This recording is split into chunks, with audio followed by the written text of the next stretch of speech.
السلام علیکم ورحمۃ اللہ وبرکاتہ۔ حاضرین ناظرین، کتاب کے اندر لکھا ہے کہ اگر دن کی شروعات اور دن کا آغاز انسان نیک اعمال کے ذریعے سے، اچھائی کے ذریعے سے، بھلائی کے ذریعے سے اور نماز کے ذریعے سے اگر شروع کرتا ہے تو اس کا پورا دن ماشاءاللہ قابل خیر ہوتا ہے،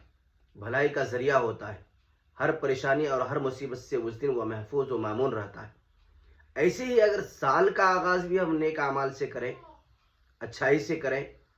بھلائی سے کریں، خیر کے ساتھ کریں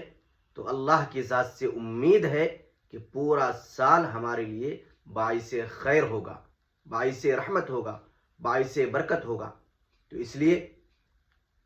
سال کا آغاز اعمال خیر سے کریں، اعمال شر سے نہ کریں، برے اعمال سے نہ کریں، اللہ کی نافرمانی سے نہ کریں، اللہ کے غضب کو دعوت دینے والے کام سے نہ کریں، بلکہ اچھائی کے ساتھ، خیر کے ساتھ دعا مانگتے ہوئے اور اللہ سے خیر طلب کرتے ہوئے اس سال کا آغاز کریں۔ انشاءاللہ امید کرتے ہیں کہ یہ سال آپ کے لیے اور ہم سب کے لیے انشاءاللہ باعث خیر ہوگا، رحمت کا ذریعہ ہوگا، برکت کا ذریعہ ہوگا، ترقی کا ذریعہ ہوگا۔